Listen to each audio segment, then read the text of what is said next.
Hello and welcome to Shanghai. I'm Wang Ying. Hello there, I'm He Jian. It's Chinese New Year, a time for family reunions and stuffing your face.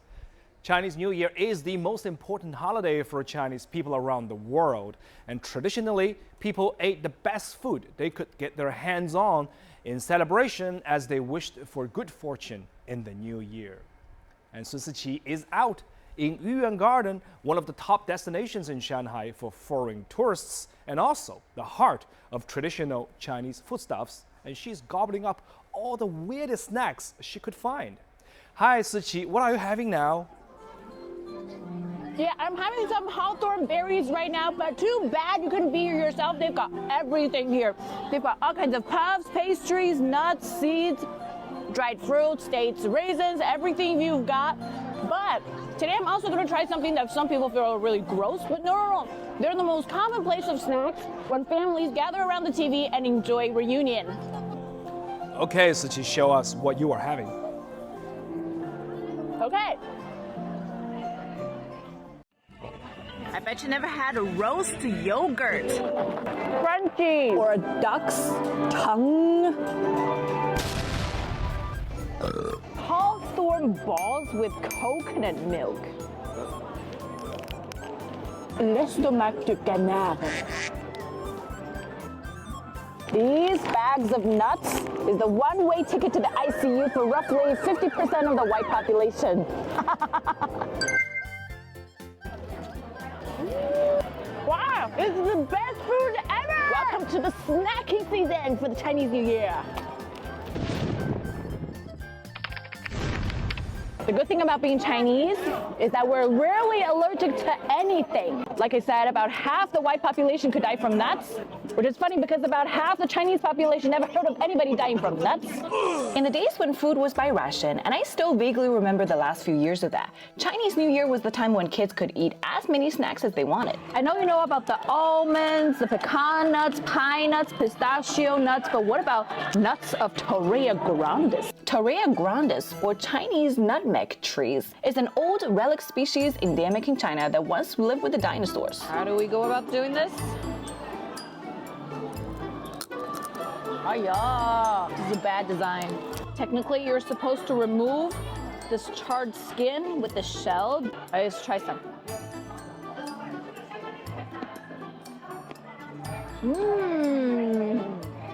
It smells great. It's very strongly aromatic.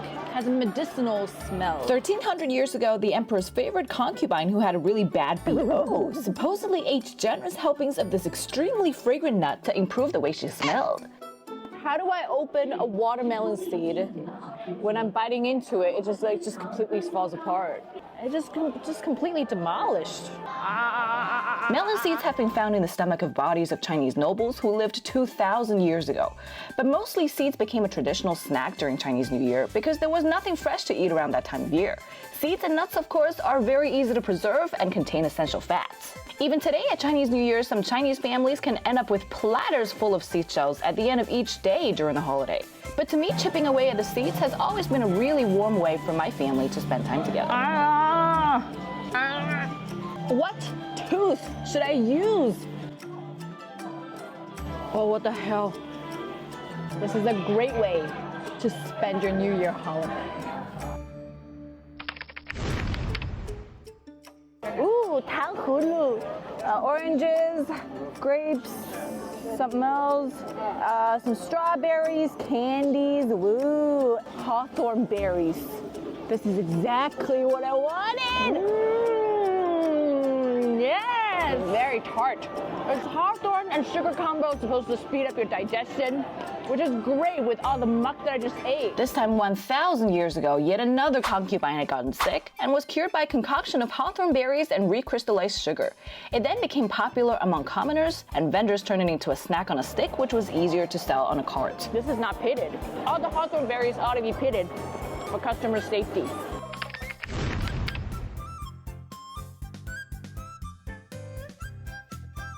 According to some urban myths, these are supposed to be made from belts. What are you kidding me? Belts are so much more expensive than these. like spicy bars, which cost nothing. See, they're made of wheat, soybean oil, water, glycerin, salt, soy fiber, sugar, MSG, chili, spices, TBHQ, sweeteners. They taste like meat from the chow vendors, packed with healthy additives. I mean, they wouldn't kill you any more than Twizzlers will. The spicy bars are really just spiced up gluten. That's so good. Vegan people, here's your meat. Spicy bars are supposed to have originated in 1998 after a summer flood destroyed central China's soybean harvest and thus its seasoned ultra-dry bean curds business. Locals then created seasoned, greased-up bars made of gluten, made of wheat, which turned out to be extremely popular. Spicy bars are one of the most popular New Year snacks among Chinese kids and young people under the age of 25. If there's any wisdom to spicy bars, it's that Chinese people can turn cheap ingredients into any food. Cut up gluten, fried gluten, stir-fried gluten, gluten with meat, holy gluten, gluten in salad, and then bean curds, fresh bean curds, dry bean curds, moldy bean curds compressed into sheets. They all taste great. Why do Chinese people eat organs in tons? Because it was always so expensive to raise and kill a farm animal. What's wrong with you? According to my best friend, who's also Chinese, she said there's supposed to be 8 bones in each duck tongue.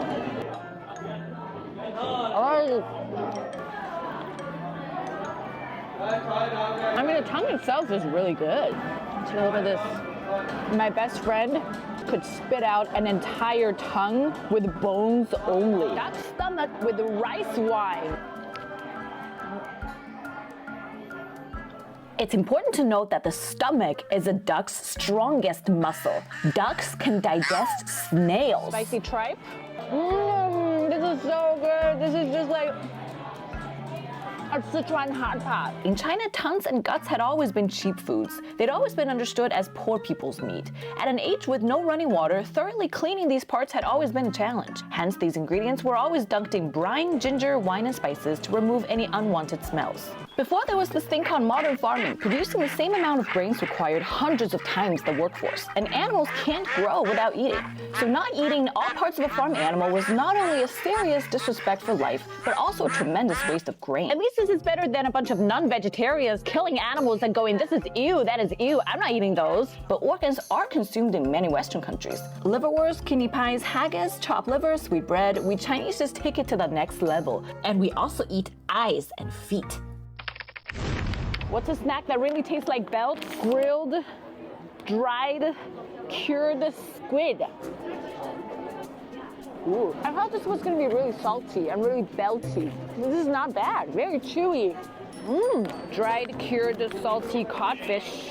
These cured fish is supposed to be derived from cured eel, which is dried eel processed with chive, ginger, rice wine, salt, and sugar, and supposed to be an ancient court dish about 2,400 years ago. I need an Altoid after all this squid. I mean, these tablets you've seen, they're made of dry yogurt, probiotics, and sugar. It tastes like a weak cheese.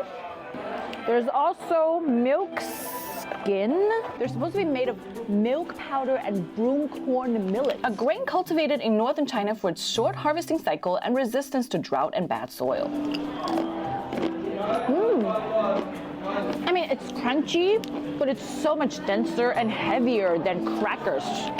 A very nice nutty smell. A snack unique to Inner Mongolia, milk skin is said to have been a key to the success of the Mongols' conquest in the 13th century. Yeah, these have about 5 times the amount of calories as the same amount of rice by weight.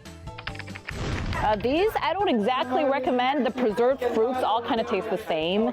The plums, peaches, plums, prunes, California prunes, and paper-wrapped jiayingzi. I wonder what this jiayingzi is. An extremely tangy local Chinese plum dunked in salt, sugar, and a licorice that's not for ones with a weak palate. Oh, I understand this. Because in Chinese New Year, you eat so much crap. You really need this kind of food to help you stop eating. What I took away today is just how amazingly tremendous Chinese snacks are. Most of these snacks were made from foods that are only available in certain seasons, are very cheap, or would easily perish. Back in the day, with no refrigeration nor modern means of transport, this was a way to make sure more people got to taste more delicacies. Many of them are dry and salt or sugar based or dunked in a lot of grease. So we're not having no meringue de citron or chocolate truffles or gelato or anything like that. I guess that just shows the kind of farming-based austerity that Chinese people had lived on for thousands of years. What's a weird Chinese snack you want to see me try next? Let me know in the comment section down below. He Jian, what are some of your favorite Chinese snacks? Me? I don't keep a diet, so I have a long list. I have had dried spicy duck tongue, blood tofu on a stick dipped in fresh cilantro. But my favorite will be humble chayadan or tea egg, you know? Everybody likes that. You can't beat it. I can see how to people who aren't from here an egg stained dark brown or black by soy sauce, tea, and spices might look bad. But they are really, really good, really, really delicious. And we even make them at home, right? Really? Actually, I never thought of you as someone who'd be into tea eggs, you know. It's good protein as well, you know? It's good for your health. Right.